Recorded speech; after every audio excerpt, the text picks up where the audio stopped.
관세 인상 당장 그만두세요. 미 연방법원에서 트럼프 관세가 잘못됐다는 판결이 터졌습니다.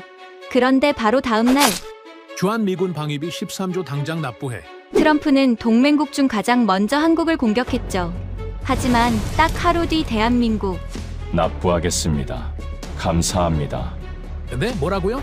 주한미군 철수대원령이라며 만세 부르는 대한민국. 도대체 무슨 일이 있었던 걸까요? 법원에 뺨 맞고 한국에게 화풀이하다 기절한 트럼프. 지금 시작합니다.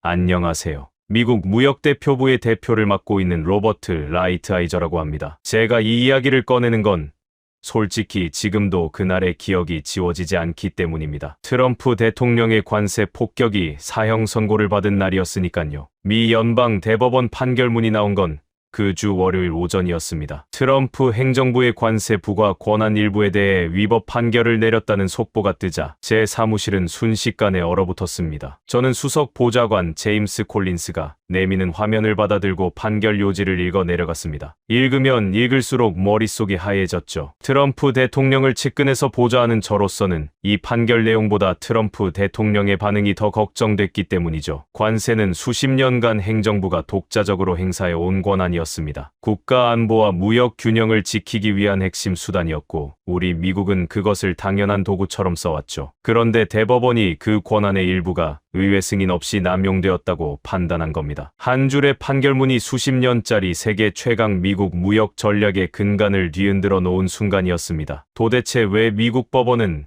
자국민이 아닌 동맹국 이익을 위한 판결을 내리는 겁니까? 콜린스가 낮은 목소리로 말했습니다. 대표님, 백악관에서 연락이 왔습니다. 지금 당장 회의실로 오시라고요. 저는 판결문을 내려놓고 자리에서 벌떡 일어났습니다. 계단을 내려가는 동안에도 머릿속은 빠르게 돌아가고 있었습니다. 트럼프 행정부의 권한이 약해졌다는 건 단순한 법률 문제가 아니었습니다. 그것은 협상 테이블에서 우리가 꺼낼 수 있는 패가 줄어들었다는 뜻이었으니까요. 비유하자면 이렇습니다. 세계에서 가장 잘 드는 날카로운 칼을 쥐고 있는 미국이었습니다. 그런데 그 칼이 플라스틱으로 만들어진 거라는 판결이 내려진 거예요. 그것도 미국 연방대법원 판결에서 말이죠. 이제 세계 질서는 어떻게 되겠습니까? 중국이며 러시아, 일본, 유럽, 나토까지 미국을 동네 강아지처럼 취급할 거예요. 편하게 이야기해서 미국 말빨이 안 서고 체면은 바닥을 치게 된 거라는 겁니다. 지체할 시간이 없었어요. 우리 미국이 쓸 수 있는 전략은 완전히 달라져야 했습니다. 그날 오후 백악관 상황실에는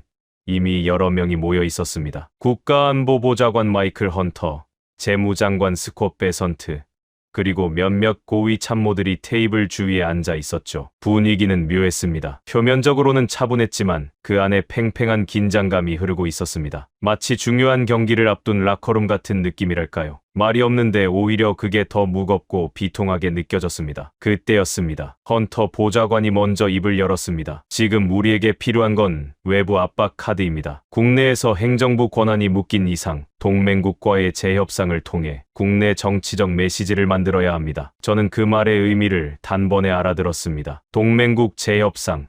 그 말이 가리키는 방향은 하나였습니다. 한국이었습니다. 주한미군 문제는 예전부터 주기적으로 수면 위로 떠오르는 카드였습니다. 방위비 분담금 협상, 주둔 비용, 전략적 가치의 재산정, 이런 것들은 행정부가 필요할 때마다 꺼내드는 외교적 레버였죠. 심지어 한국은 중국과 러시아 게다가 일본까지도 얽힌 복잡한 국제관계 속에 놓여있죠. 그런데 이번에는 좀 달랐습니다. 국내 권한이 줄어든 상황에서 외부 압박 카드를 극대화해야 한다는 압력이 전례 없이 강했습니다. 참모들의 눈빛에서 그걸 읽을 수 있었습니다. 이건 탐색전이 아니었습니다. 실전 포석이었습니다. 그날 오후 익명의 행정부 관계자를 통해 발언 하나가 흘러나왔습니다. 72시간 내에 협상 진전이 없으면 주한미군 철수를 검토할 수 있다는 내용이었습니다. 그런데 충격적인 일은 바로 다음 터졌습니다. 그 발언이 언론을 타자마자 파장은 걷잡을 수 없이 커졌습니다. 서울 주식시장이 출렁였고 아시아 외신들은 일제히 속보를 쏟아냈습니다. 워싱턴 내부에서도 반응이 엇갈렸죠. 누구는 너무 앞서갔다고 했고 누구는 이제야 제대로 된 패를 꺼냈다고 했습니다. 여기서 한 가지 여쭤보겠습니다. 여러분은 이 발언이 진짜 위협이라고 보셨나요? 아니면 협상용 허세라고 보셨나요? 저는 처음에는 후자라고 생각했습니다. 수십 년간 구축된 동맹 관계를 72시간짜리 최후 통첩으로 흔들 수 있다고 믿는 사람이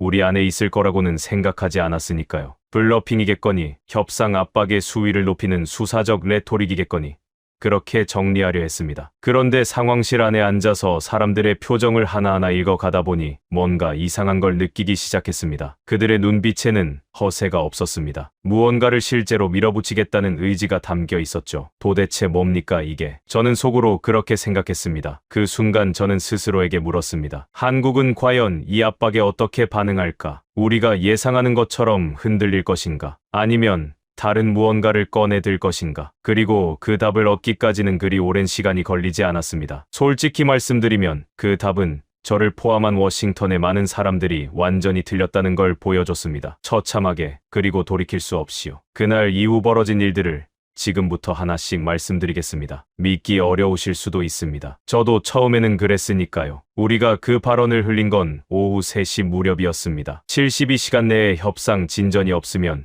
주한미군 철수를 검토하겠다는 내용이었죠. 저는 솔직히 그날 저녁까지는 서울에서 긴급 연락이 올 거라고 예상했습니다. 외교부 채널이든 주미 대사관 경로든 어떤 형태로든 한국 측이 테이블로 달려올 거라고 생각했죠. 그런데 아무 연락이 없었습니다. 보좌관 제임스 콜린스가 자정이 넘어 제 집무실로 들어왔을 때 그의 표정이 조금 이상하다는 걸 눈치챘습니다. 뭔가를 숨기려는 것도 아니고 딱히 당황한 것도 아닌데 그냥 뭔가 설명하기 어려운 얼굴이었죠. 대표님, 서울 반응이 나왔습니다. 그가 태블릿 화면을 제 쪽으로 돌렸습니다. 저는 그걸 받아 들고 화면을 읽기 시작했습니다. 그리고 2번 읽었습니다. 3번째 읽을 때도 내용이 바뀌지 않았습니다. 한국 정부가 공식 성명을 냈습니다. 주한미군 철수 가능성에 대비한 전환 계획을 즉시 가동하겠다는 내용이었습니다. 대화를 요청한 게 아니었습니다. 협상을 제안한 것도 아니었죠. 그들은 그냥 네 알겠습니다. 우리도 준비되어 있습니다. 라고 말한 겁니다. 도대체 뭡니까 이게? 저는 화면을 내려놓고 창밖을 바라봤습니다. 포토맥 강 건너편의 불빛들이 차갑게 반짝이고 있었죠. 머릿속에서는 여러 생각이 동시에 돌아가고 있었습니다. 저들이 허세를 부리는 건가? 국내 여론을 위한 퍼포먼스인가? 아니면 정말로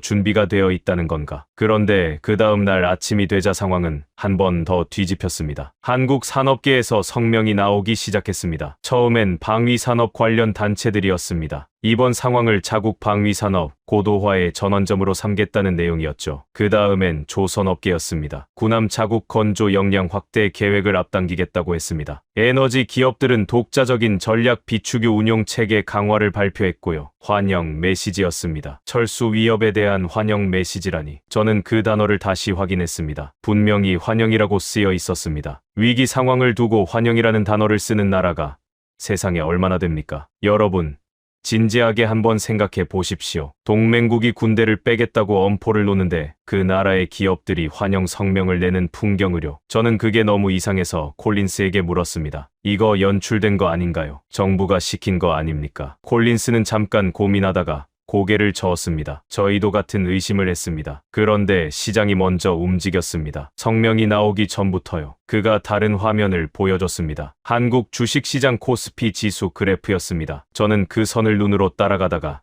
잠깐 멈췄습니다. 5,800을 넘어선 지점에서 선이 솟구쳐 있었습니다. 철수 발언이 나온 직후에 빠졌다가 한국 정부 성명이 나오자마자 반등한 게 아니었습니다. 거의 동시에, 아니 어떤 종목들은 성명보다 먼저 올라가고 있었습니다. 시장이 공포로 반응한 게 아니라는 뜻이었습니다. 시장은 이걸 기회로 읽었습니다. 비유하자면 이렇습니다. 우리는 상대방 코트에 강력한 서브를 날렸다고 생각했습니다. 그런데 상대는 미리 포지셔닝을 마치고 기다리고 있었던 겁니다. 서브가 네트를 넘어가는 순간 이미 라켓을 들고 서 있었죠. 저는 헌터 보좌관에게 전화를 걸었습니다. 마이클, 서울시장 데이터 보셨습니까? 봤습니다. 잠깐의 침묵이 있었습니다. 어떻게 생각하십니까? 모르겠습니다. 아직은요. 그 짧은 대답이 오히려 더 무겁게 들렸습니다. 헌터는 제가 아는 한가장 냉정한 사람이었습니다. 이라크 전쟁 때도, 금융위기 때도 흔들리지 않던 사람이었죠. 그가 모르겠다고 말했다는 건 상황이 예측 범주를 벗어났다는 신호였습니다. 그날 오후 한국 국방부가 독자 방위 브리핑을 공개했습니다. 내용을 보자마자 저는 입을 다물 수가 없었습니다. 브리핑은 크게 세 부분으로 나뉘어 있었습니다. 첫째는 자국산 미사일 방어 체계의 현재 운용 현황이었고, 둘째는 독자 정보 수집 및 분석 위성 네트워크의 가동 범위였으며, 셋째는 유사시 독자 작전 수행 능력을 단계적으로 보여주는 시뮬레이션 요약이었습니다. 이게 말이 됩니까? 이 브리핑은 어제 오늘 만든 게 아니었습니다. 자료의 정밀도,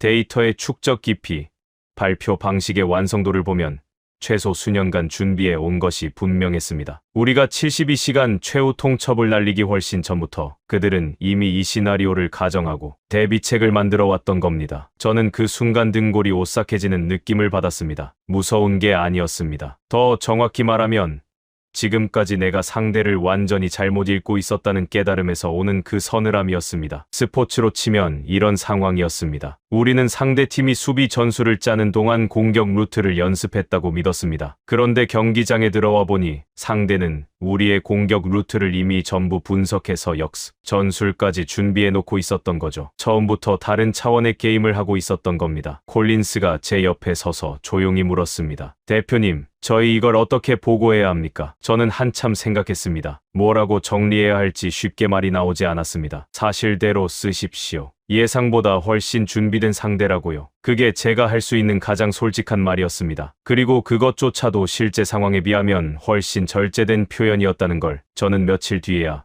비로소 알게 됩니다. 그날 밤 저는 혼자 집무실에 남아 브리핑 자료를 다시 처음부터 읽었습니다. 창밖에는 워싱턴의 밤이 깊어가고 있었고 서울은 이제 막 아침을 시작하고 있을 시간이었습니다. 저는 그 시차가 그날따라 이상하게 크게 느껴졌습니다. 단순히 14시간의 문제가 아닌 것 같았습니다. 한국 방위 브리핑 파장이 채 가시기도 전에 전혀 다른 방향에서 또 다른 충격이 날아왔습니다. 그것도 제가 전혀 예상하지 못했던 각도에서였습니다. 처음 그 보고서를 받아든 건 브리핑 파장이 언론을 달구던 날 오전이었습니다. 국가안보국 산하 기술전략분석팀에서 올라온 내부 보고서였는데 표지에는 극비라는 도장이 찍혀 있었고 분량은 얇았습니다. 얇다는 게 오히려 이상했죠. 중요한 사안일수록 분량이 많아지는 게 워싱턴의 문법인데 이건 20장이 채 안 됐으니까요. 제목은 단순했습니다. 글로벌 인공지능 서버 메모리 공급망 현황 분석이었습니다. 저는 첫 장을 넘겼습니다. 그리고 두 번째 장에서 손이 멈췄습니다. 수치가 하나 적혀 있었습니다. 80%. 전 세계 인공지능 서버에 들어가는 고성능 메모리 반도체, 흔히 고대역폭 메모리라고 불리는 그것의 글로벌 공급량에서 한국이 차지하는 비중이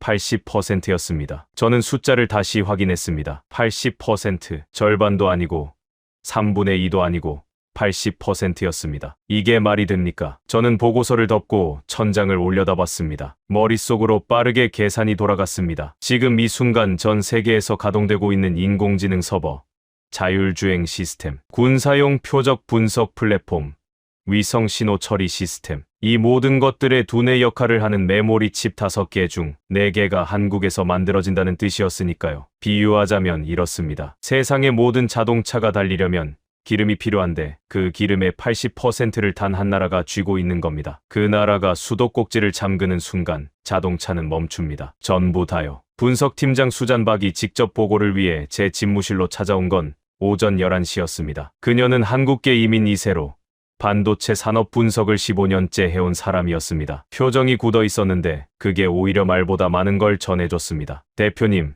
단순한 공급망 문제가 아닙니다. 그녀가 말을 이었습니다. 저희 국방부 인공지능 고도화 프로젝트 3개를 확인해봤습니다. 전부 다 한국 메모리 납기 일정에 묶여 있었습니다. 납기가 한 달 밀리면 우리 프로젝트 일정도 정확히 한 달 밀립니다. 우리가 그 일정 주도권을 갖고 있는 게 아니에요. 저는 그 말을 듣고 잠시 말문이 막혔습니다. 방산 인공지능 프로젝트의 일정이 한국 공장 납기에 종속되어 있다는 건 단순한 공급망 이슈가 아니었습니다. 그것은 미국 군사 기술 고도화의 속도를 외국 기업이 사실상 통제하고 있다는 뜻이었으니까요. 여러분, 이게 어떤 의미인지 한번 생각해 보십시오. 우리가 한국의 군사 압박 카드를 꺼내드는 동안 우리의 차세대 군사 인공지능 시스템은 한국 공장에서 찍어내는 메모리 칩이 제때 도착하기를 기다리고 있었습니다. 압박하는 쪽이 오히려 공급망으로 묶여 있었던 겁니다. 수잔박이 자리에서 보고서 한 장을 더 꺼냈습니다. 대표님, 이건 오늘 아침 베이징에서 나온 공식 발표입니다. 저는 그 문서를 받아들었습니다. 중국 공업정보화부 명의의 공식 자료였습니다. 내용은 간결했습니다. 중국의 첨단 반도체 후공정 공정과 핵심 소재, 상당수를 한국에서 조달하고 있다는 사실을 인정하는 내용이었습니다. 중국이 자국의 핵심 기술 공급망에서 한국 의존도를 공식 수치로 발표한 겁니다. 도대체 뭡니까 이게? 중국이 스스로 한국 의존성을 공개했다는 게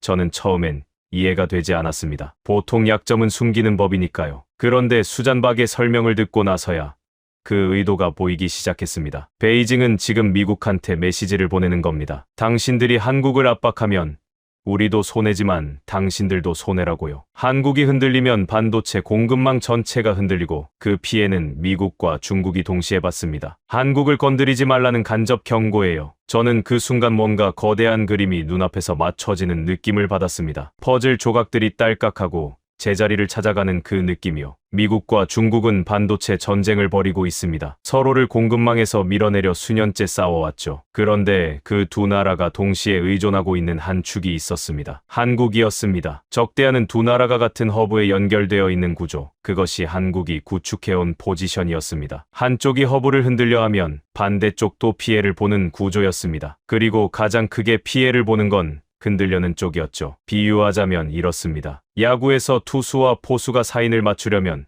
포수 미트가 있어야 합니다. 그런데 그 미트를 만드는 공장이 딱 한 곳뿐이고 두 팀 모두 그 공장에서 미트를 사야 한다면 어떻게 됩니까? 아무리 서로를 이기려 해도 그 공장을 함부로 건드릴 수가 없는 거죠. 한국이 그 공장이었습니다. 저는 수잔박에게 물었습니다. 그러면 지금 우리가 한국에 압박을 넣는 건 중국에게 유리한 구도를 만드는 겁니까? 그녀는 잠깐 말을 고르는 듯 입술을 다물었다가 대답했습니다. 직접적으로는 아닙니다. 하지만 한국이 공급망을 조정하는 방향으로 움직이기 시작하면 우리에게 먼저 영향이 옵니다. 중국보다 우리가 고성능 메모리 교체 수단이 더 없거든요. 그 말을 듣는 순간 제 머릿속에서 무언가가 다 끊어지는 느낌이 들었습니다. 우리가 한국을 압박하면 할수록 우리 스스로를 구석으로 밀어넣는 구조였습니다. 마치 줄다리기에 서 있는 힘껏 당겼더니 알고 보니 내가 서 있는 땅이 그쪽으로 기울어져 있던 셈이었죠. 언론에서는 그 무렵부터 이상한 반응이 나오기 시작했습니다. 군사 갈등 국면인데 왜 갑자기 인공지능 칩 이야기가 나오냐는 의문이었습니다. 국방 전문가들은 병력과 무기를 이야기하는데 경제 분석가들은 메모리 반도체 납기와 공급망을 이야기하고 있으니 일반인 입장에서는 뭔가 맥락이 안 맞는 것처럼 보였을 겁니다. 그런데 저는 알고 있었습니다. 그게 맞는 맥락이라는 거요. 현대 전쟁에서 군사력은 결국 정보 처리 속도의 싸움입니다. 위성이 찍은 영상을 얼마나 빠르게 분석하는가, 적의 미사일 궤도를 얼마나 빨리 예측하는가, 드론 수천 대를 얼마나 정밀하게 동시에 제어하는가, 이 모든 것이 메모리 처리 속도에 달려 있습니다. 그리고 그 메모리의 80%를 한국이 만들고 있다면 결국 군사력의 80%를 한국이 기반으로 바치고 있는 것과 다름없었습니다. 눈에 보이지 않는다고 해서 존재하지 않는 게 아닌 거죠. 수잔박이 집무실을 나가면서 마지막으로 한마디를 남겼습니다. 대표님, 서버가 멈추면 전쟁도 멈춥니다. 그 문장이 오후 내내 제 머릿속을 맴돌았습니다. 저는 창가에 서서 워싱턴의 하늘을 바라보며 그 말을 몇 번이고 되새겼습니다. 서버가 멈추면 전쟁도 멈춘다. 72시간 최후 통첩을 날린 우리가 정작 그 서버의 심장부를 쥐고 있는 상대에게 압박을 가하고 있었다는 사실이 그제야 비로소 온전히 실감으로 다가왔습니다. 무겁고 차갑고 되돌리기 어려운 그런 실감이었습니다. 반도체 보고서에 충격이 가시기도 전에 이번엔 태평양 건너편에서 불이 붙었습니다. 그것도 우리가 예상했던 방향이 아니라 완전히 다른 곳에서였습니다. 보좌관 제임스 콜린스가 제 집무실 문을 두드린 건 이른 아침이었습니다. 그의 손에는 출력된 문서 한 묶음이 들려 있었는데 평소와 다르게 그것을 테이블에 내려놓는 동작이 조심스러웠습니다. 마치 뜨거운 것을 다루듯이요. 대표님, 간밤에 도쿄에서 문건이 하나 유출됐습니다. 저는 그것을 집어들었습니다. 일본 내각 안전보장실 명의의 내부 분석 문서였습니다. 표지에는 대웹이라는 도장이 선명했고 작성 날짜는 불과 사흘 전이었습니다. 누군가 내부에서 의도적으로 흘린 것인지 아니면 실수로 새어나간 것인지는 알 수 없었습니다. 다만 그 내용은 유출 경위 따위가 전혀 중요하지 않을 만큼 강렬했습니다. 문서의 핵심은 하나였습니다. 만약 주한미군 철수가 현실화될 경우 일본이 부담해야 할 방위비는 현재의 2배 이상으로 상승할 것이라는 분석이었습니다. 저는 그 대목을 천천히 다시 읽었습니다. 2배. 단순한 숫자가 아니었습니다. 일본의 현재 방위 예산이 이미 역사적 최고 수준을 향해 치닫고 있는 상황에서 그것을 다시 2배로 올려야 한다는 계산이었으니까요. 그것도 가능하면 수년 내에요. 도대체 뭡니까 이게? 문서는 논리적으로 정밀하게 구성되어 있었습니다. 주한미군이 한반도에서 수행하는 역할 중 상당수가 사실상 일본 방위선의 전방 완충 기능을 겸한다는 전제에서 시작했습니다. 주한미군이 빠지면 한반도에 전략 공백이 생기고 그 공백을 메우기 위해 일본이 독자적으로 감당해야 할 항공방어, 해상 초계, 미사일 요격 체계의 규모가 얼마나 커지는지를 항목별로 계산해 놓았죠. 숫자들은 냉정했습니다. 감정이 끼어들 여지가 없는 순수한 비용 계산이었습니다. 여러분, 이게 무슨 뜻인지 아십니까? 우리가 한국에 날린 72시간 최후 통첩 한방이 일본 내각으로 하여금 방위비 2배 인상 시나리오를 계산하게 만들었다는 겁니다. 우리는 한국 하나를 흔들려 했는데 도미노가 옆 나라까지 넘어가기 시작한 거죠. 비유하자면 이렇습니다. 건물 안에 기둥 하나를 빼려고 손을 댔는데 그 기둥이 사실 옆 건물 천장과도 연결되어 있었던 겁니다. 한쪽 벽을 건드리는 순간 옆 건물 주인도 비상구를 찾기 시작하는 상황이었죠. 그날 오후 도쿄 주재 미국 대사관에서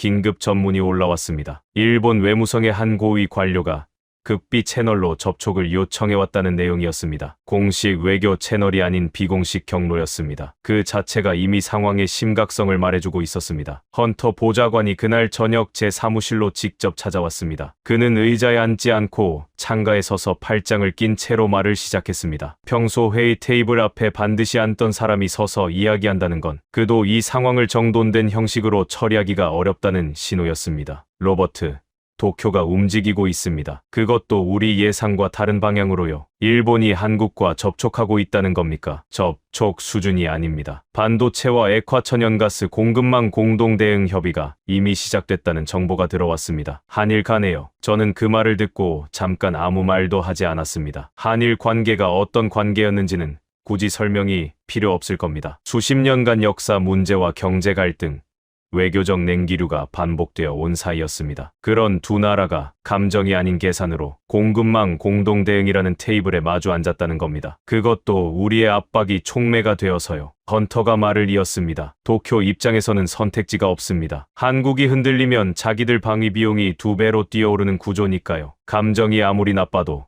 계산기가 먼저 움직이는 겁니다. 저는 그 말을 들으며 뭔가 씁쓸한 게 목구멍을 올라오는 걸 느꼈습니다. 우리가 한국을 고립시키려 했는데 오히려 그 압박이 한국과 일본을 같은 테이블로 밀어넣고 있었으니까요. 우리가 쐐기를 박으려 했는데 결과적으로는 접착제를 발라준 꼴이었습니다. 다음 날 오전 도쿄 증시 데이터가 올라왔습니다. 수잔박이 직접 정리해서 가져왔는데 그녀의 표정은 보고서를 들고 올 때마다 점점 더 굳어지고 있었습니다. 그게 나쁜 소식을 전하는 사람의 얼굴이 아니라 자신도 이해하기 어려운 것을 설명해야 하는 사람의 얼굴이었습니다. 한국 관련 협력주들이 일제히 급등하고 있었습니다. 특히 한일 합작 반도체 소재 기업들, 양국 간 에너지 인프라 관련 종목들이 장 시작과 동시에 치솟았습니다. 일본 시장이 한일 협력의 가능성을 이미 가격에 반영하기 시작한 겁니다. 이게 말이 됩니까? 우리가 압박을 넣었더니 한국 시장이 올랐고 이틀 뒤에는 일본 시장에서 한국 협력주가 올랐습니다. 위기 신호를 보냈더니 두 나라 증시가 오히려 반등하고 있는 상황이었습니다. 축구로 치면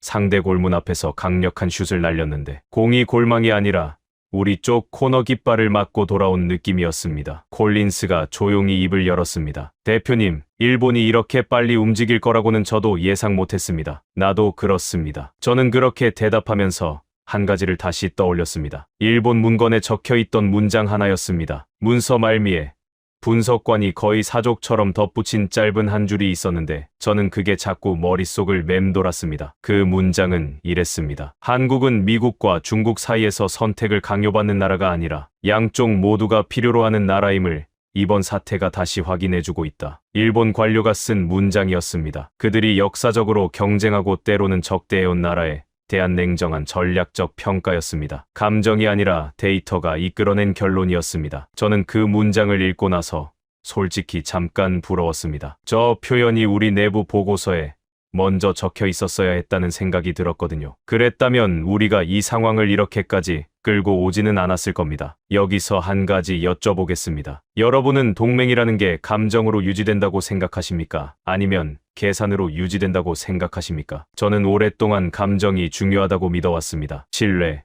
역사, 공동의 가치, 그런 것들이 동맹의 뿌리라고요. 하지만 그날 도쿄의 계산을 보면서 그리고 서울의 침착함을 보면서 저는 뭔가 다른 생각이 들기 시작했습니다. 어쩌면 가장 단단한 동맹은 감정이 아니라 이해관계의 교차점에서 만들어지는 것인지도 모르겠다는 생각이요. 그리고 그 교차점의 한가운데에 한국이 있었습니다. 미국에게도 일본에게도 심지어 중국에게도요. 헌터 보좌관이 집무실을 나서다 문가에서 멈췄습니다. 그는 돌아보지 않고 말했습니다. 로버트, 이건 우리가 생각했던 협상이 아닌 것 같습니다. 그 말에 저는 아무 대꾸도 하지 않았습니다. 대꾸할 수가 없었습니다. 그게 사실이었으니까요. 우리는 협상을 시작하려 했는데 이미 우리도 모르는 사이에 전혀 다른 게임판 위에 올라와 있었습니다. 그리고 그 판의 규칙을 가장 잘 알고 있는 쪽은 우리가 아니었습니다. 창밖으로 워싱턴의 하늘이 저물어가고 있었습니다. 멀리 의사당돔이 마지막 햇빛을 받아 희미하게 빛나고 있었죠. 그 빛이 그날따라 어쩐지 작아 보였습니다. 한일 협력 움직임이 수면 위로 떠오르던 그 무렵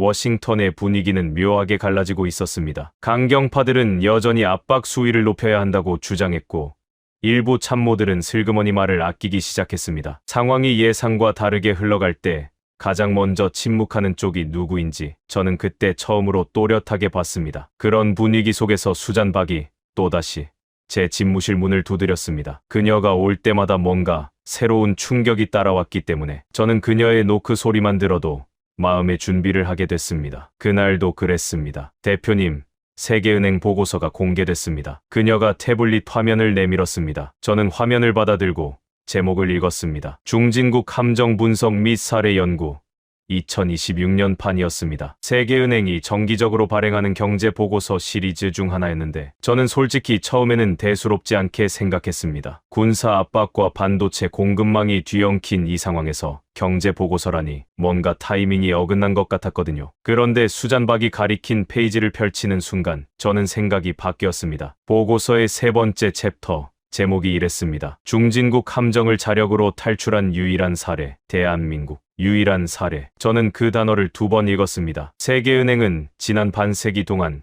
개발도상국에서 출발해 일정 수준의 성장을 이룬 뒤 그 이상으로 올라가지 못하고 정체되는 현상을 중진국 함정이라고 불러왔습니다. 브라질이 그랬고 말레이시아가 그랬고 남아프리카가 그랬습니다. 수십 개 나라가 그 함정 앞에서 멈췄죠. 그런데 그 보고서는 전 세계에서 그 함정을 자력으로 돌파한 나라가 단 하나라고 적고 있었습니다. 이게 말이 됩니까? 저는 보고서를 처음부터 읽기 시작했습니다. 내용은 세 갈래로 나뉘어 있었습니다. 기술 축적, 교육 구조, 그리고 제조업 고도화였습니다. 각 항목마다 수십 년치 데이터가 빼곡히 정리되어 있었고 거기서 나오는 그림은 하나의 일관된 서사를 향해 수렴하고 있었습니다. 한국의 기술 고도화는 단기 투자의 결과가 아니었습니다. 보고서는 1970년대부터 시작된 중화학공업 육성, 1980년대 반도체 산업 진입, 1990년대 외환위기 이후의 구조조정, 2000년대 이후 연구개발 집중 투자까지의 흐름을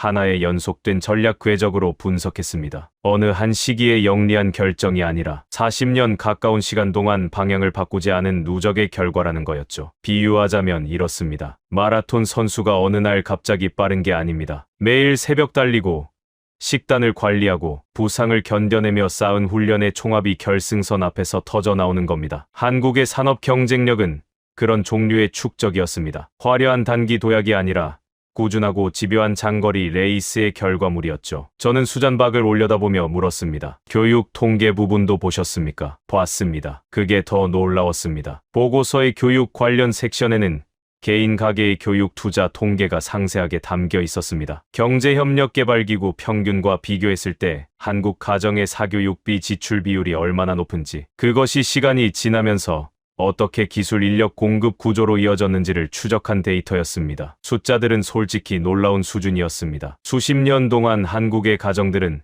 소득 대비 세계 최고 수준의 비율을 교육에 쏟아부었습니다. 그것이 개인에게는 때로 과도한 부담이었겠지만 국가 전체로 보면 인적 자본의 지속적인 재투자였습니다. 그 투자가 20년, 30년 뒤에 반도체 설계자로, 조선 엔지니어로, 방산연구원으로 사회에 진입하는 구조를 만들어낸 거죠. 도대체 뭡니까 이게? 저는 그 대목에서 손이 멈췄습니다. 왜냐하면 그 통계가 단순히 수치로만 읽히지 않았기 때문입니다. 그 숫자 뒤에는 새벽에 아이 도시락을 싸는 부모가 있었고, 밤늦게까지 책상에 앉아있는 학생이 있었고, 더 좋은 직장을 위해 자격증을 따는 청년이 있었습니다. 그 수천만 개의 개인적인 선택들이 모여서 국가 경쟁력이라는 이름의 거대한 구조물이 된 거였습니다. 여기서 한번 여쭤보겠습니다. 여러분은 국가 경쟁력이 어디서 온다고 생각하십니까? 정책입니까?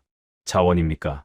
아니면 지리적 위치입니까? 저는 오랫동안 그게 정책과 자원의 조합이라고 생각해왔습니다. 좋은 지도자가 좋은 결정을 내리고 자원이 있으면 그걸 활용하면 된다고요. 그런데 세계은행 보고서가 말하는 한국의 경쟁력은 그 어느 것도 아니었습니다. 한국은 천연자원이 없는 나라입니다. 국토도 좁고 인구도 많지 않습니다. 지정학적으로는 강대국 사이에 끼어있는 반도 국가죠. 그런데 그 나라가 중진국 함정을 유일하게 탈출했습니다. 자원이 아니라 사람이, 정책이 아니라 수십 년의 집요한 축적이 그것을 가능하게 했다는 게 보고서의 결론이었습니다. 수잔박이 한동안 말없이 창밖을 바라보다가 조용히 입을 열었습니다. 대표님, 이 보고서 타이밍이 우연일까요? 저는 그 말 뜻을 바로 알아들었습니다. 군사 압박과 반도체 공급망 갈등이 국제 뉴스를 도배하는 한복판에 세계은행이 한국 경제 구조를 분석한 보고서를 공개했습니다. 내용 자체는 순수한 경제 분석이었지만 이 타이밍에 이 내용이 나왔다는 건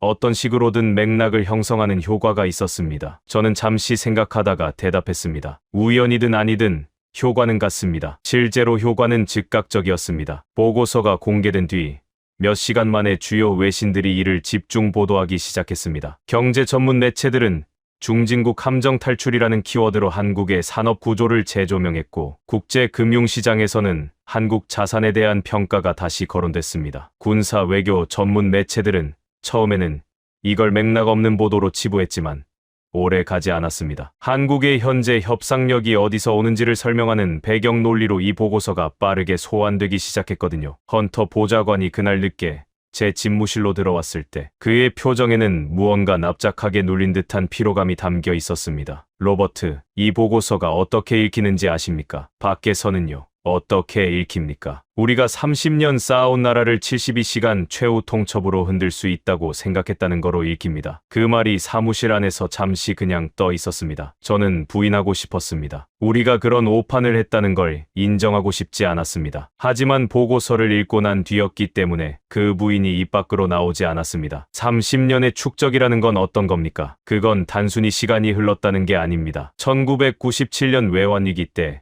금 모으기 운동을 했던 사람들, 2000년대 초반도체 공장 야간 교대 근무를 버텼던 기술자들, 20대에 유학 가서 공학 박사를 따고 돌아온 연구원들, 그 모든 사람들이 층층이 쌓아올린 구조물이었습니다. 그 구조물은 협박 문자 하나로 무너지는 종류가 아니었습니다. 72시간 최후 통첩이 비집고 들어갈 틈이 애초에 없었던 거죠. 저는 자리에서 일어나 창가로 걸어갔습니다. 워싱턴의 저녁 하늘이 붉게 물들어가고 있었습니다. 저 멀리 링컨 기념관 방향으로 관광객들이 작은 점처럼 오가고 있었고, 그 뒤로 내셔널 몰의 가로등이 하나씩 켜지고 있었습니다. 저는 그 풍경을 바라보면서 우리가 지금 마주하고 있는 게 협상, 상대방의 강함이 아니라는 걸 처음으로 제대로 직감했습니다. 우리가 마주하고 있는 건 시간이었습니다. 30년이 넘는 시간 동안 쌓아 올린 것들의 무게였습니다. 그리고 그 무게 앞에서 72시간이라는 숫자는 솔직히 말씀드리면 너무 가볍고 너무 짧았습니다. 수잔박이 자리를 뜨면서 문 앞에서 멈췄습니다. 대표님, 보고서 마지막 문장 읽어보셨습니까? 저는 고개를 저었습니다. 그녀가 태블릿을 다시 열어 해당 페이지를 찾아 건넸습니다. 마지막 문단의 끝에 보고서 지필진이 남긴 결론 문장이 있었습니다. 한국의 경쟁력은 정책이나 자원에서 비롯된 것이 아니라 세대를 가로지르는 사회적 합의와 개인적 헌신의 복합적 산물이며, 이는 외부 충격에 의해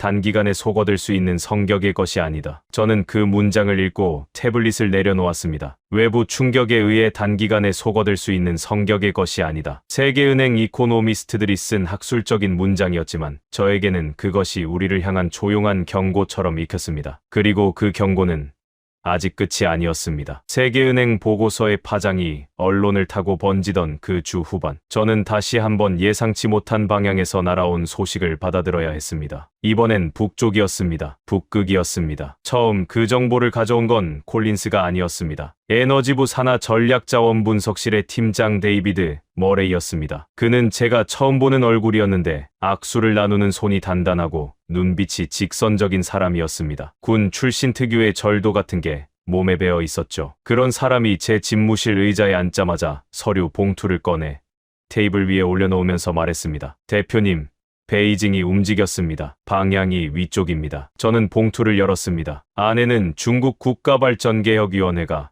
며칠 전 발표한 북극항로 투자 확대 계획서와 거기에 달린 우리 측 분석 보고서가 함께 들어 있었습니다. 중국이 북극항로에 대규모 투자를 선언했습니다. 러시아 북쪽 해안을 따라 이어지는 이 항로는 기존 수에즈 운하를 경유하는 루트보다 유럽까지의 거리를 3분의 1 가까이 줄여줍니다. 문제는 이 항로가 일반 선박으로는 운항이 불가능하다는 점이었습니다. 두꺼운 빙해를 통과할 수 있는 특수 선박이 필요했죠. 빙해 쇄빙 능력을 갖춘 액화 천연가스 운반선, 이른바 빙해 LNG선이었습니다. 저는 보고서를 넘기다가 한 줄에서 손이 멈췄습니다. 중국이 추가 계약한 빙해 LNG선의 발주처, 한국 조선소. 도대체 뭡니까 이게? 머레이가 제 표정을 읽었는지 말을 이었습니다. 전 세계에서 빙해 LNG선을 상업적으로 건조할 수 있는 조선소가 사실상 한국밖에 없습니다. 중국은 자체 건조를 시도했지만 기술 격차가 워낙 커서 결국 한국에 발주하는 쪽을 선택했습니다. 저는 잠깐 눈을 감았습니다. 머릿속에서 구조가 빠르게 맞춰지고 있었습니다. 중국은 지금 무역 전선에서 우리와 맞서고 있습니다. 우리가 관세 장벽을 높이면 중국은 정면 돌파 대신 우회 루트를 찾습니다. 수에즈를 거치지 않고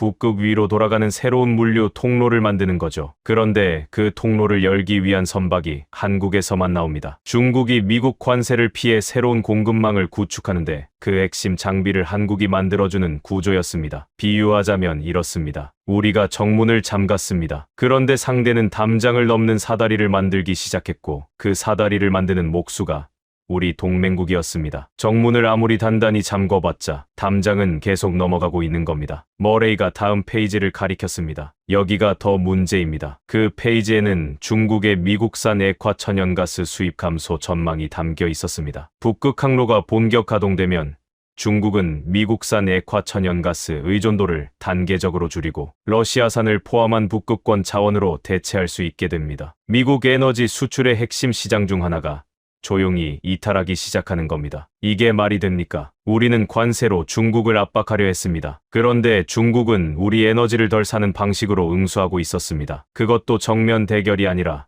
물류 루트 자체를 바꾸는 방식으로요. 싸움판에서 주먹을 날리는 게 아니라 아예 싸움판 밖으로 걸어나가는 전략이었습니다. 저는 머레이에게 물었습니다. 관세 효과 분석은 어떻게 나왔습니까? 그는 서류 마지막 부분을 꺼냈습니다. 우리 측 이코노미스트들이 작성한 관세 실효성 재분석 보고서였습니다. 내용을 읽는데 5분도 걸리지 않았습니다. 결론은 짧고 명료했습니다. 북극항로 물류 구조가 안정화될 경우 현행 대중국 관세의 실질적 압박 효과는 당초 예상 대비 30%에서 40% 수준까지 약화될 가능성이 있다. 30에서 40%. 저는 그 숫자를 읽으며 가슴 어딘가가 내려앉는 걸 느꼈습니다. 우리가 수개월간 설계하고 조율하고 정치적 반발까지 감수하면서 밀어붙인 관세 정책이 물류 루트 하나가 바뀌는 것만으로 효과의 절반 가까이를 잃을 수 있다는 분석이었으니까요. 콜린스가 그날 오후 늦게 집무실로 들어오며 조용히 말했습니다. 대표님, 이 구조가 왜 지금 작동하는지 아십니까? 저는 그를 바라봤습니다. 한국 조선소가 있기 때문입니다. 세계 어디에도 이 선박을 만들 곳이 없으니까요. 중국이 미국을 우회하는 전략을 쓸 수 있는 건 한국이 그 우회로의 문을 열 수 있는 기술을 갖고 있어서입니다. 저는 말이 나오지 않았습니다. 여러분, 한번 생각해 보십시오. 우리가 한국에 압박을 넣고 있는 동안 한국 조선소는 중국이 우리 관세를 무력화하는 데 필요한 선박을 만들어주고 있었습니다. 이건 음모가 아니었습니다. 배신도 아니었습니다. 그냥 시장이었습니다. 세계 최고의 기술을 가진 조선소의 세계 최대의 발주자가 돈을 주고 배를 사는 지극히 당연한 시장 논리였죠. 그런데 그 당연한 시장 논리가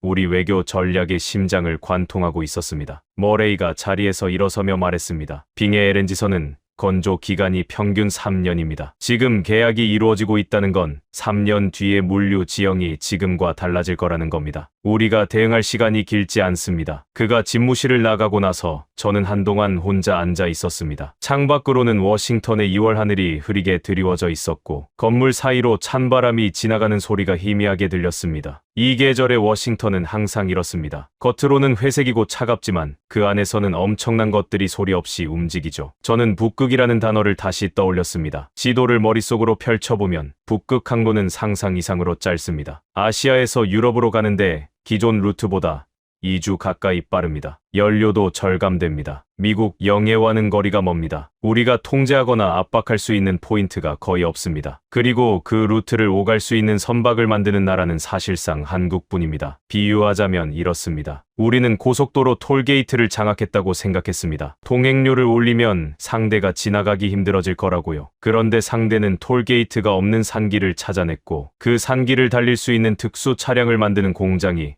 우리 동맹국에 있었습니다. 톨게이트는 그대로인데 차들이 산길로 빠지기 시작한 겁니다. 헌터 보좌관이 그날 저녁 늦게 전화를 걸어왔습니다. 전화기 너머로 그의 목소리가 평소보다 낮았습니다. 로버트, 에너지부 보고서 봤습니다. 어떻게 생각하십니까? 저는 잠시 생각하다가 솔직하게 말했습니다. 우리가 장기판을 두고 있다고 생각했는데 상대는 바둑판을 두고 있었던 것 같습니다. 장기는 말을 직접 움직여서 상대왕을 잡는 게임입니다. 바둑은 집을 쌓아서 영역을 만드는 게임이죠. 우리는 직접적인 압박으로 상대를 움직이려 했는데 상대는 우리 압박이 닿지 않는 곳에 조용히 집을 짓고 있었습니다. 그것도 우리가 모르는 사이에 우리 동맹국의 조선소를 활용해서요. 헌터가 전화기 너머에서 잠시 침묵했습니다. 지금 우리 포지션을 정리해보면 반도체 공급망에서 한국이 중심이고 북극 물류에서도 한국 기술이 중심입니다. 한국을 압박하면 반도체가 흔들리고 한국을 놔두면 중국의 우회로가 열립니다. 어느 쪽이든 우리가 원하는 결과가 아니에요. 저는 그 말을 듣고 고개를 천천히 끄덕였습니다. 헌터가 정리한 그 두 문장이 지금 우리 상황의 핵심이었습니다. 우리는 레버를 당기려 했는데 그 레버가 연결된 구조 자체가 우리 생각과 달랐습니다. 그날 밤 저는 집에 돌아와서도 잠을 이루지 못했습니다. 천장을 바라보며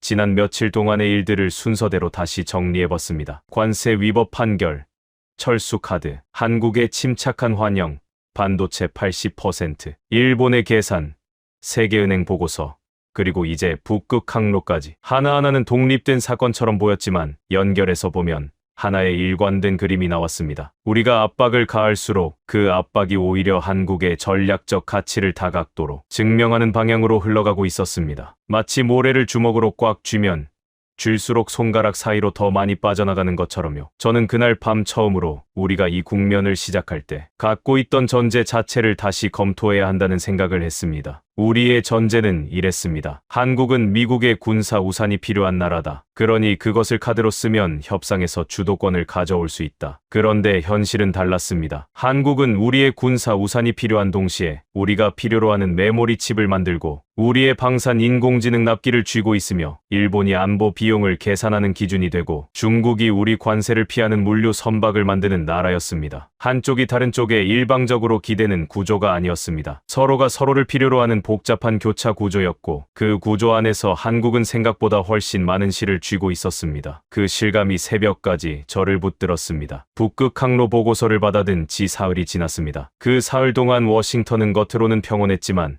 내부는 조용히 끓고 있었습니다. 상황실 회의 횟수가 늘었고 고위 참모들 사이에서 오가는 메모의 양이 부쩍 많아졌습니다. 무언가 결론을 향해 수렴하고 있다는 느낌이었습니다. 그런데 그 결론이 우리가 원했던 방향인지는 아직 아무도 확신하지 못하고 있었죠. 그날 아침 콜린스가 제 집무실로 들어온 건 출근 시간보다 1시간 이른 때였습니다. 그는 외투도 벗지 않은 채로 문을 열고 들어왔고 손에 든 서류 봉투를 테이블 위에 내려놓는 동작이 평소보다 빨랐습니다. 대표님, 서울에서 발표가 나왔습니다. 저는 커피잔을 내려놓고 봉투를 열었습니다. 한국기획재정부와 산업통상자원부가 공동으로 발표한 전략산업 전환투자 로드맵이었습니다. 분량이 상당했습니다. 저는 앞부분 요약만 먼저 읽었는데 그것만으로도 입이 다물어지지 않았습니다. 한국이 방위비 협상 관련 예산 규모를 기준으로 삼아 총 400조 원 규모의 전략산업 전환 펀드를 설계했습니다. 그 돈을 4개 분야에 집중 투입하는 통합 로드맵이었습니다. 인공지능,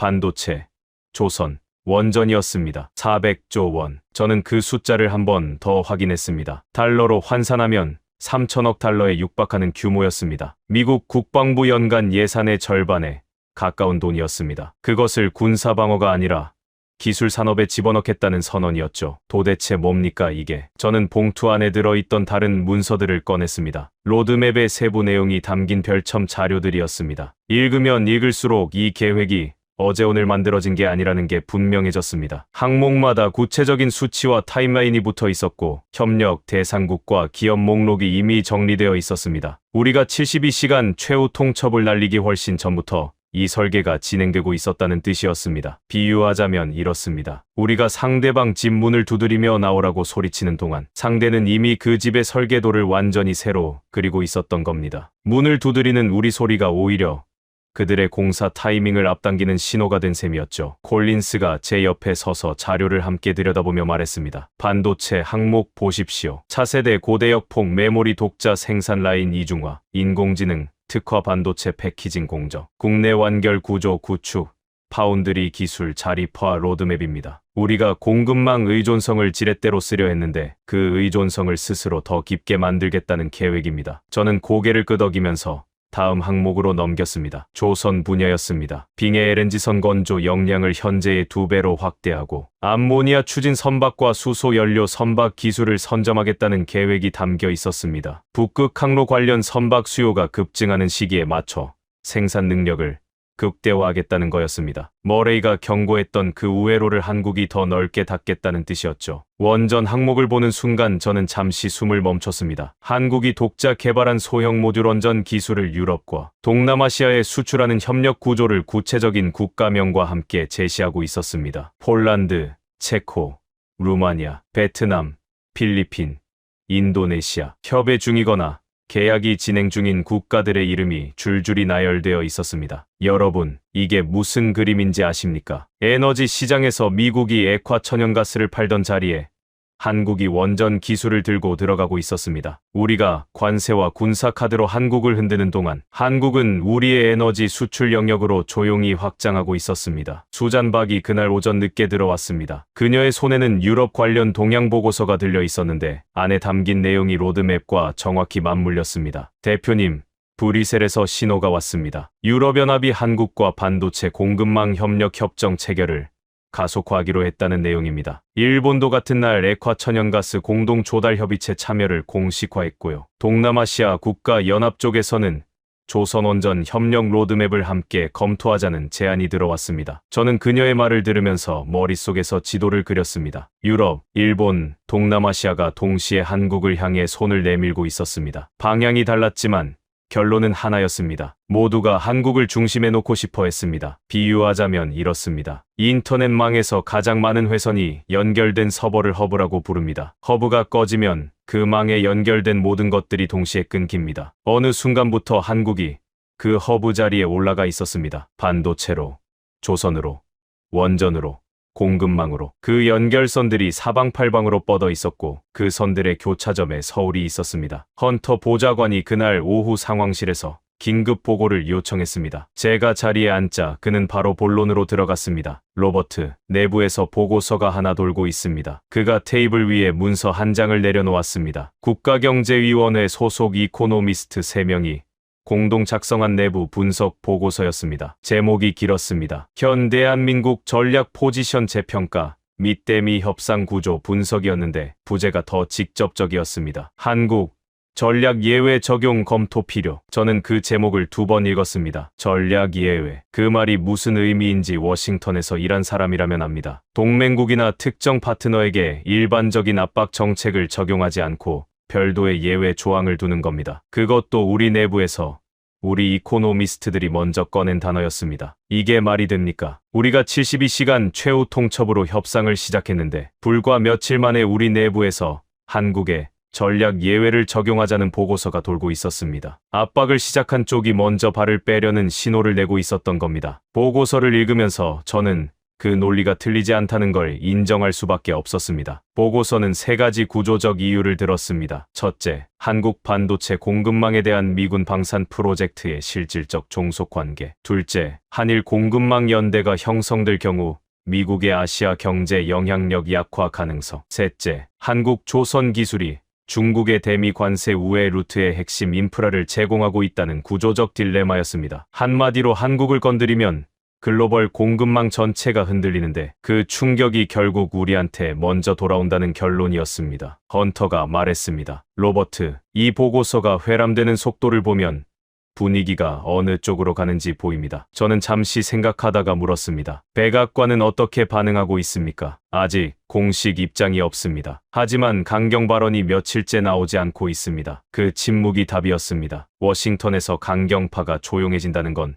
두 가지 중 하나입니다. 더 강한 카드를 준비하고 있거나 아니면 지금 들고 있는 카드를 내려놓을 준비를 하고 있거나. 저는 그날 오후 내내 400조 원 로드맵을 다시 읽었습니다. 페이지를 넘길수록 이 설계의 정밀함이 더 선명하게 보였습니다. 단순히 돈을 쏟아붓는 계획이 아니었습니다. 각 산업 분야가 서로를 강화하는 구조로 설계되어 있었습니다. 반도체가 인공지능을 바치고 인공지능이 조선 설계를 고도화하고 조선이 에너지 물류를 장악하고 에너지가 원전 수출의 신뢰도를 뒷받침하는 순환 구조였습니다. 어느 하나를 뽑아내려 하면 나머지가 전부 연동되는 구조였죠. 여기서 한 가지 여쭤보겠습니다. 여러분은 힘이라는 게 뭐라고 생각하십니까? 군대입니까? 돈입니까? 아니면 또 다른 무언가입니까? 저는 평생 이 일을 해오면서 힘은 압박 능력에서 나온다고 믿어왔습니다. 상대가 원하는 것을 주거나 빼앗을 수 있는 능력, 그게 협상에서의 힘이라고요. 그런데 한국이 지난 며칠 동안 보여준 것은 그것과는 다른 종류의 힘이었습니다. 눌러도 꺼지지 않는 힘, 흔들어도 쓰러지지 않는 힘, 건드리면 오히려 연결 구조가 더 선명하게 드러나는 힘이었습니다. 그 힘의 원천은 협박이 아니었습니다. 연결이었습니다. 세계 곳곳과 촘촘하게 엮인 공급망의 교차점이었고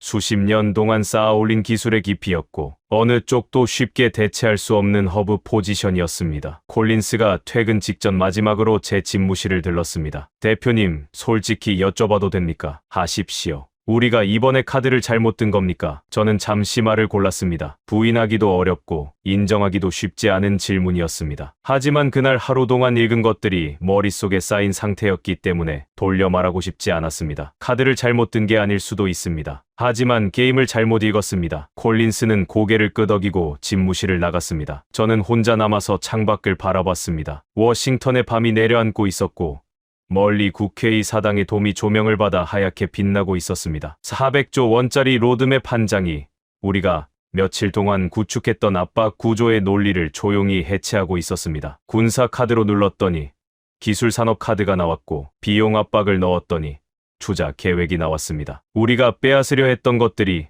사실은 우리가 건드릴 수 없는 위치에 있었고 한국은 그 위치를 우리보다 훨씬 먼저 알고 있었습니다. 게임이 바뀐 게 아니었습니다. 처음부터 우리가 다른 게임을 하고 있었던 겁니다. 그리고 그 사실을 우리 내부 보고서가 이제야 공식으로 인정하기 시작했습니다. 전략 예외라는 단어를 써가면서요. 그날 밤 저는 오랫동안 그 단어를 생각했습니다. 전략 예외. 그것이 후퇴처럼 들릴 수도 있다는 걸 알았습니다. 하지만 저는 그렇게 생각하지 않았습니다. 그것은 현실을 제대로 읽기 시작했다는 신호였습니다. 그리고 현실을 제대로 읽는 것, 그게 결국 이 일의 출발점이라는 걸 저는 40년 경력 끝에 다시 한번 배우고 있었습니다. 전략 예외 보고서가 내부에서 회람되기 시작한 지 닷새가 지났습니다. 그 닷새 동안 워싱턴은 표면적으로는 아무 일도 없는 척했습니다. 공식 브리핑은 예정대로 진행됐고 대변인실에서는 협상이 진행 중이라는 원론적인 답변만 반복했습니다. 하지만 저는 알고 있었습니다. 조용한 것처럼 보일 때가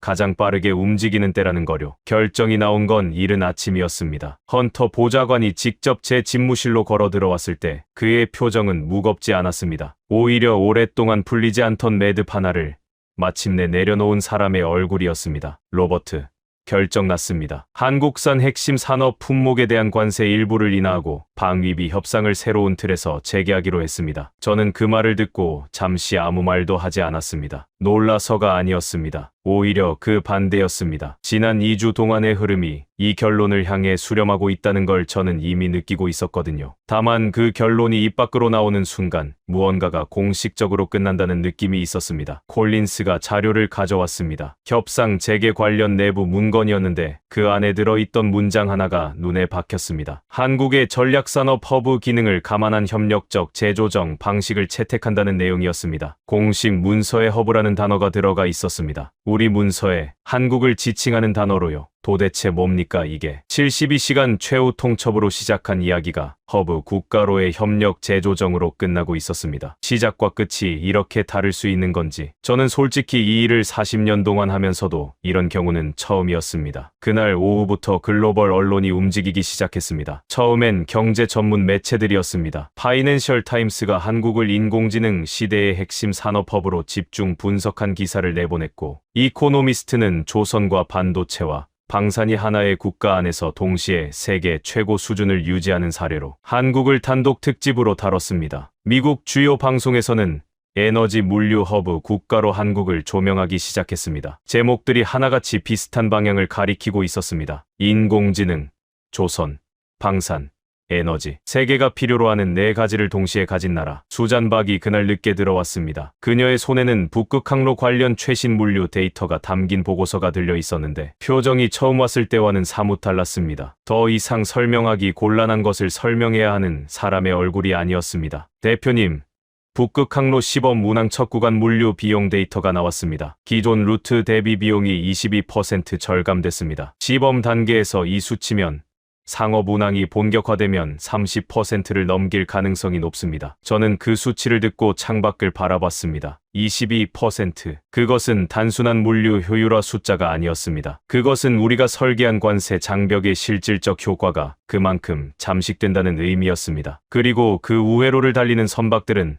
한국 조선소에서 만들어졌습니다. 우리가 흔들려 했던 나라가 우리 정책의 효과를 갉아먹는 인프라를 구축해가고 있었습니다. 그것도 철저히 합법적으로 시장 논리에 따라서요. 비유하자면 이렇습니다. 우리는 강에 댐을 쌓았습니다. 그런데 상대는 강 옆에 세수로를 팠습니다. 댐은 멀쩡한데 물은 이미 다른 곳으로 흘러가고 있는 겁니다. 막을 수가 없었습니다. 수로를 판 것 자체가 잘못이 아니었으니까요. 며칠 뒤 한국산업통상자원부에서 발표가 나왔습니다. 전략 산업 수출 실적이었습니다. 반도체, 조선, 방산, 원전을 합산한 수출액이 사상 최고치를 경신했다는 내용이었습니다. 콜린스가 그 수치를 제 앞에 내려놓았을 때 저는 아무 말도 하지 않았습니다. 할 말이 없었습니다. 여러분, 한번 생각해 보십시오. 우리가 압박을 넣던 그 기간 동안 한국의 전략 산업 수출은 사상 최고치를 기록하고 있었습니다. 위기 국면이 오히려 한국 산업의 전략적 가치를 세계에 증명하는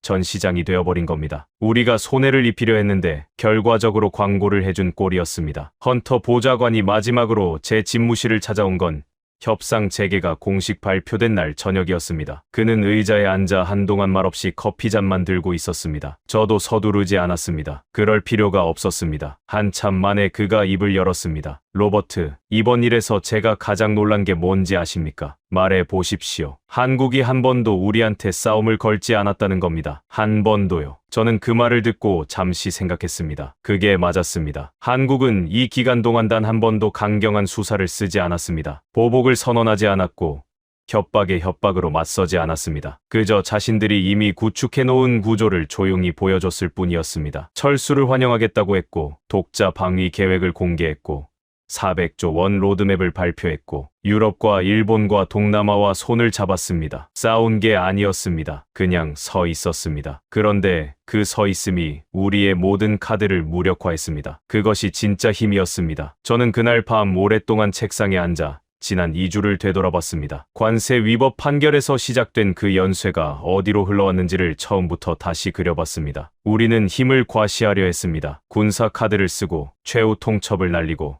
협상 주도권을 가져오려 했습니다. 그런데 그 과정에서 우리가 발견한 건 우리 힘의 크기가 아니라 우리가 얼마나 복잡하게 한국과 연결되어 있는지였습니다. 반도체 공급망으로, 방산 프로젝트 납기로, 에너지 물류 인프라로, 동맹 비용 구조로. 실을 당기면 당길수록 우리 쪽에 묶인 매듭이 더 팽팽해지는 구조였습니다. 중국의 공식 발표가 그것을 보여줬습니다. 한국 의존성을 숨기지 않고 공개한 베이징의 선택은 한국을 건드리면 자기들도 손해라는 경고였습니다. 일본 내부 문건의 방위비 2배 계산이 그것을 보여줬습니다. 감정이 아무리 복잡해도 계산기가 먼저 움직일 수밖에 없는 구조를요. 북극 항로의 빙의 LNG선이 그것을 보여줬습니다. 우리 관세 장벽을 우회하는 물류, 루트의 핵심 인프라가 한국 조선소에서 나온다는 사실을요. 그리고 세계은행 보고서가 그 모든 것의 뿌리를 설명해줬습니다. 30년이 넘는 시간 동안 가정에서,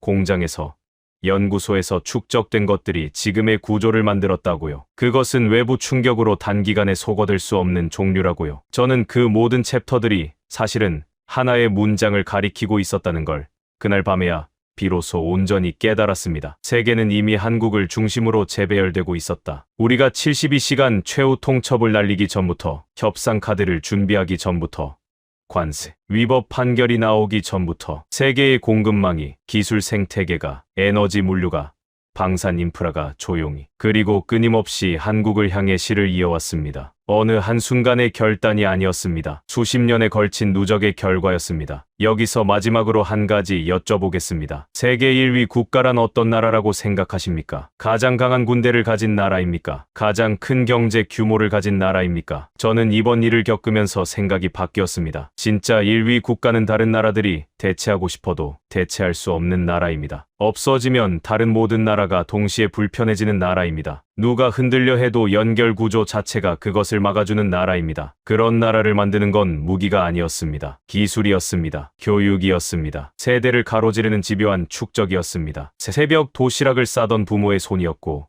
밤을 새워 설계 도면을 다듬던 엔지니어의 눈이었고, 더 좋은 공정을 위해 공장 바닥에 무릎을 꿇었던 기술자의 집념이었습니다. 한국은 그것들을 30년 넘게 쌓아왔습니다. 그리고 그 쌓임이 임계점을 넘는 순간, 세계는 자신도 모르는 사이에 그 나라 없이는 돌아가지 않는 구조가 되어 있었습니다. 콜린스가 마지막으로 집무실을 나가며 문 앞에서 돌아섰습니다. 대표님, 이번 일을 한마디로 정리하면 뭐가 됩니까? 저는 잠깐 생각했습니다. 그리고 대답했습니다. 우리는 지도를 보고 움직였는데 상대는 이미 지형을 바꿔놓고 있었습니다. 콜린스는 고개를 한번 끄덕이고 나갔습니다. 문이 닫히는 소리가 조용한 집무실 안에서 또렷하게 울렸습니다. 저는 창가로 걸어갔습니다. 워싱턴의 밤은 여전히 차가웠습니다. 포토맥 강 위로 바람이 지나가고 있었고, 국회의 사당돔은 언제나처럼 조명을 받아 하얗게 빛나고 있었습니다. 변한 것은 없었습니다. 하지만 제 눈에 보이는 풍경의 의미는 2주 전과 달랐습니다. 힘이 아니라 구조를 가진 나라가 이깁니다. 소리가 아니라 연결을 가진 나라가 오래갑니다. 그리고 그 구조와 연결의 중심에 지금 이 순간